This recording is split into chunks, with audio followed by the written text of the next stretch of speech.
네, 고린도 교회는 겉으로 굉장히 부러울 점이 많아 보이는 교회 중 하나입니다. 은사도 다양했고 또 은사의 깊이도 굉장히 깊었고 각양각층의 사람들이 모였던 공동체가 이제 고린도 공동체입니다.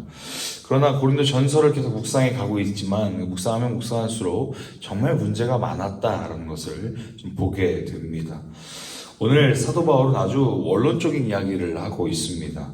지금 근본 없이 겉모습에만 현혹되어 있는 그들에게 어찌 보면 기본 진리라고 하는 걸 이제 이야기해주고 설명해주고 있는 본문입니다. 우리도 그 가르침에 따라서 좀 깊이 말씀을 상고하고 싶습니다. 1절에 보니까 직접적으로 이렇게 표현하거든요. 너희들이 신령한 것에 대해서 알기를 원한다 라고 이야기를 하는 겁니다. 그럼 지금 신령한 것에 대해서 안다고 이야기를 하는 걸까요? 아니면 너희가 모르고 있다라고 이야기하는 걸까요? 지금 신령한 것을 고린도 교회는 모른다라고 이야기하고 있는 것이죠. 여기서 신령한 것은 은사를 말합니다. 방언이나 환상, 어떤 신비로운 것을 이야기하는 거죠.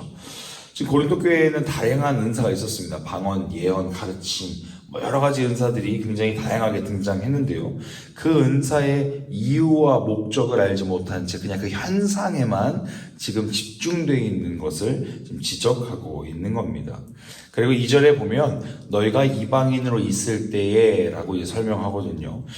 그때 이제 우상에게 끌려다니지 않았느냐라고 이야기를 하는 겁니다. 그건 예수를 믿기 전의 모습을 이야기하는 거예요. 그러니까 세상에서 살아갈 때 우상에게 내 마음이 이리저리 끌려다녔던 그때 그런 걸 이야기하는 겁니다. 그리고 3절에 보니까요. 그러므로 내가 너희에게 알리노니 하나님의 영으로 말하는 자는 누구든지 예수를 저주할 자라 하지 아니하고 또 성령으로 아니하고 누구든지 예수를 주시라 할 수 없느니라 라고 이야기해요. 이건 뭐냐면 2절에서처럼 예수를 알지 못하던 자, 그러니까 세상에서 그냥 세상 잡신에게 그냥 이리저리 끌려다니던 그 자가 3절처럼 하나님의 영으로 말하는 자가 되었다라고 이야기합니다. 여기서 하나님의 영으로 말하는 자는 방언을 말하는 게 아니에요. 그냥 하나님을 구주로 고백하게 된 자라는 의미입니다. 그러니까 세상의 기준에 따라서 그냥 이리저리 끌려다니던 자에서 2절 그런 세상의 사람에서 3절 그리스도인 하나님이 내 삶의 주인이십니다라고 고백하게 된 자, 이 또한 우리의 힘과 능력으로 고백한 게 아니라라고 이야기하는 거죠. 그러면서 하나님이 주셔서 하나님의 영으로 알려주셔서 하나님이 우리의 주인이시구나라고 고백하게 된 자라고 하는 걸 이야기하는 겁니다. 그러니까 신앙 고백이 있는 자라는 의미이죠. 그랬을 때 2절과 3절은 하나님을 만나기 전과 하나님을 만난 후의 모습을 좀 이야기하고 있는 겁니다. 그리고 지금 고린도 교인들이라고 하면 2절의 모습이 아니라 3절의 모습, 신앙의 고백이 있는 사람들처럼 살아가야 했던 존재들인데 그렇지 못하기 때문에 사도 바울이 원론적인 이야기를 먼저 기본적으로 하고 있는 겁니다.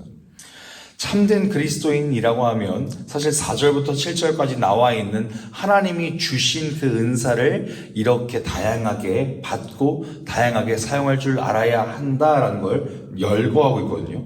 4절부터 보면 은사는 여러 가지나 성령은 같고 직분은 여러 가지나 주는 같으며 하나님은 같으며 또 사역은 여러 가지나 모든 것을 모든 사람 가운데서 이루게 하시는 하나님은 같으니 삼위일체 하나님이 등장해요. 그리고 각 사람에게 성령을 나타내심은 유익하게 하려 하심이다 라고 이야기합니다. 참된 신앙인들에게 공통되게 고백되는 이 신앙 고백, 3절에서의 고백이 주님은 나의 주인이십니다 라고 고백하는 그 고백이 있는 자들에게 주어지는 사실 선물 그리고 은사라고 하는 게 4절부터 7절까지 쭉 열거되는 것이죠. 그 사람에게 여러 가지 어떤 방언이나 은사나 환상이나 여러 가지 어떤 그런 선물들을 주시고요. 그리고 직분들도 주신다라고 하는 거예요. 근데 왜 주시느냐? 7절에서처럼요. 여러 가지 은사를 하나님께서 주심은 이 유익하게 하려 하십니다라고 성경이 기록하고 있어요. 사도 바울이 여기서 말하는 유익은 또 그냥 내 유익을 말하는 게 아니라 common good이라고 말하거든요. 그러니까 공동의 선입니다. 그러니까 쉽게 말해서 교회가 함께 지어져 가기 위해서 하나님이 선물로 주신 것이다 라고 설명하고 있는 거예요. 공동체 유익을 위해서 직분도 은사도 주신 거다라고 이야기한단 말입니다. 그랬을 때 이제 항존직이라고 표현하는, 우리가 직분을 받았다라고 표현할 때 그 항존직이라는 이 의미가 여기에서 같은 결을 갖고 있어요. 항존직이 그 직분을 맡은 사람이, 직분을 받은 사람이 영원히 존재한다는 이야기가 아닙니다. 사실 교회라고 하는 게 존재하려면, 교회라고 하는 게 평생 언제나 존재하는데 그 존재에 이 직분이 같이 존재한다는 뜻이에요.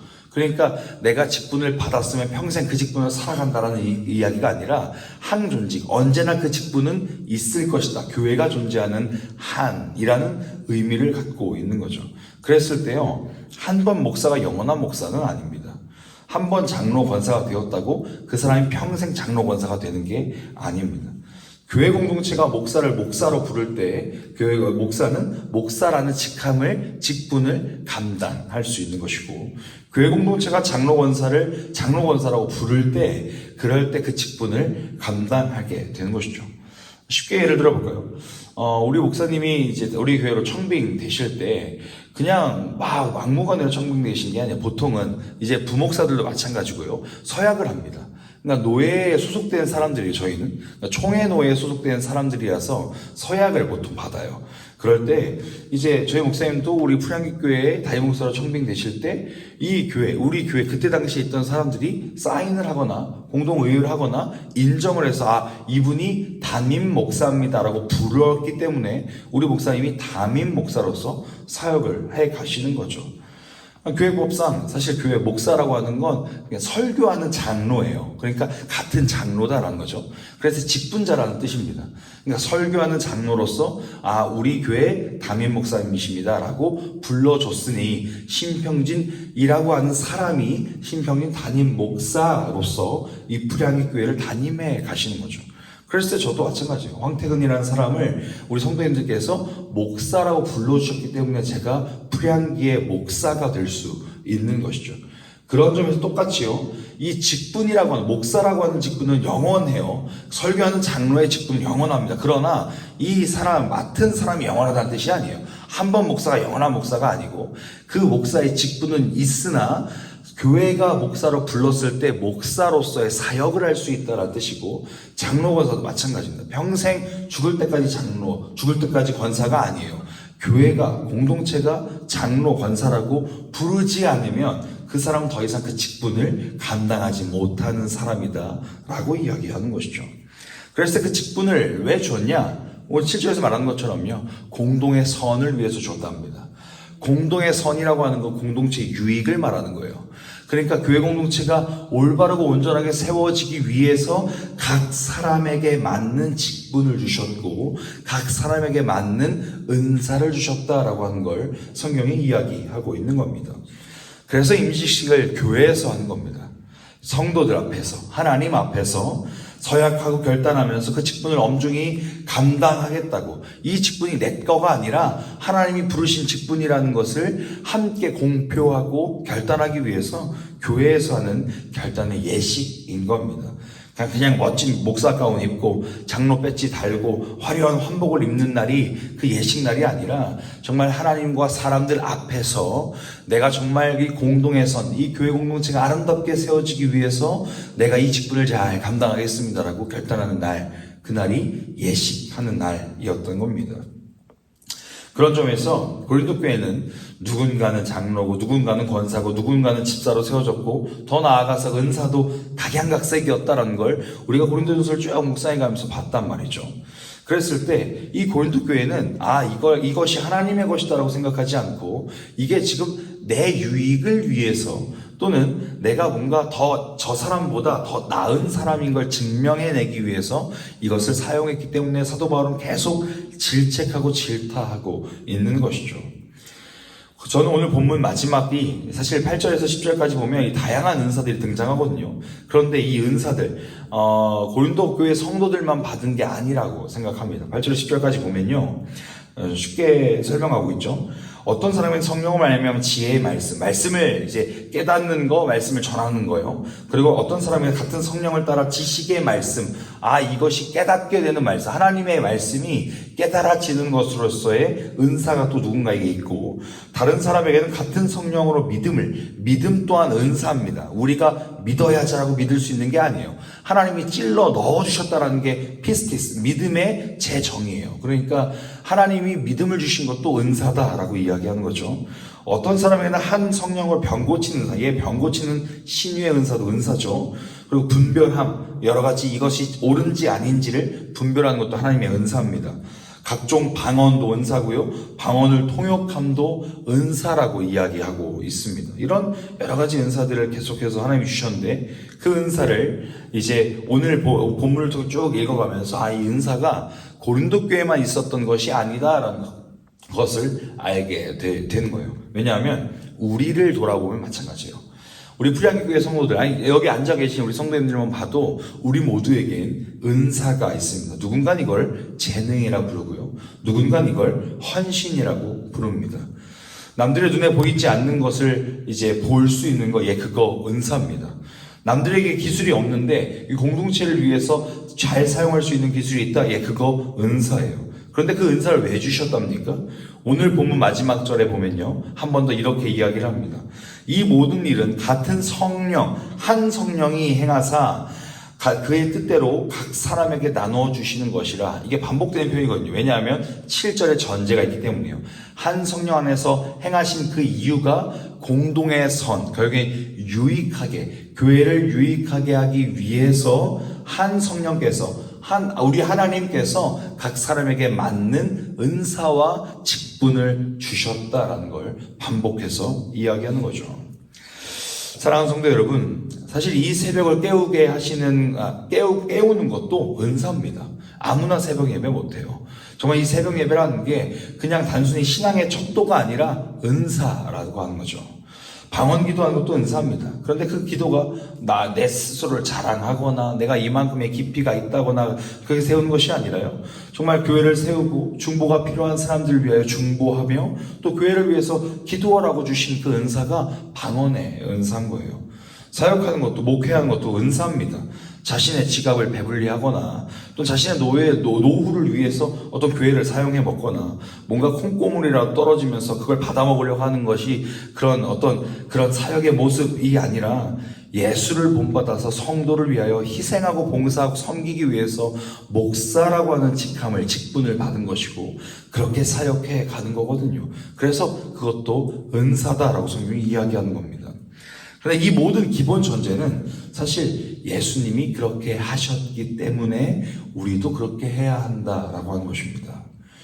예수님이 자신의 목숨도 아끼지 아니하시고 사랑해 주셨기 때문에 그 사랑을 받은 항존직, 성도는 결코 그 자신만을 위해서 살아갈 수 없는 존재다라고 하는 걸 사도 바울이 계속해서 이야기하고 있는 거예요. 자신의 이익과 자신의 유익만을 위해서 살아가는 거, 그거 세상 사람이라고 이야기하는 것이죠. 하나님이 선물로 주셨음을 안다면 결코 그것이 내 욕망을 위해서, 내 욕심을 위해서 사용할 수 없고 사용해선 안 된다라고 성경이 이야기하는 것입니다. 그걸 세상도 안 하는 걸 교회에서 하면 안 된다, 사도 바울이 이야기하고 있는 거죠. 사랑하는 프리한교 여러분, 오늘 기도하실 때 먼저 하나님께 여쭙는 기도로 나아갔으면 좋겠습니다. 하나님께서 나에게 주신 은사가 무엇인지, 더 단순하게는요, 내가 목사 안수 받았던 그날을 한번 떠올려 보는 겁니다. 내가 장로 임직 받았던 그날을 한번 떠올려 보는 거죠. 내가 권사 임직 받았던 그때를 떠올려 보는 겁니다. 성도님들께서 하나님 앞에서 그렇게 임직을 받을 때 어떤 마음으로 받으셨는지 다시 한번 떠올려 보는 겁니다. 그리고 나서 그 임직식 이후에 나는 정말 그 결단대로 살고 있는가, 내가 그 임직 받았던 그 순간에, 저도 목사 안에서 받았던 그 순간에 하나님 앞에서 고백할 수 있는 게 여러 가지가 아니라 딱 하나 고백했어요. 하나님 제가 정말 좋은 목사 되길 원합니다라고 펑펑 울면서 안수받았는데 과연 그 받은 지 몇 년이 지난 지금 그렇게 살고 있는가? 오늘 저는 그걸 점검해야 되겠고, 그리고 성도님들 정말 직분받았던 그때 내가 좋은 장로 되겠습니다, 내가 좋은 권사 되겠습니다, 교회를 위해서 열심히 사역하겠습니다라고 결단했던 그 내용들을 기억하시면서 정말 그대로 살고 있는가를 점검하는 오늘이 되었으면 좋겠습니다. 그럴 때 대부분 초심을 잃고 그냥 내 유익만을 위해서 살아가고 있는 모습을 보게 되실 거예요. 그렇다면 회개의 모습으로 다시 한번 주님 앞에서 결단하는 모습으로 이 교회 공동체를 위해서 내가 맡은 이 직분 잘 감당하겠습니다라고 결단할 줄 아는 우리 모두가 되었으면 좋겠습니다. 그리할 때 하나님께서 우리 공동체를 더 아름답게, 이 고린도 교회의 모습이 아니라 정말 풀향기의 모습답게 아름답게 세워가실 줄 믿습니다.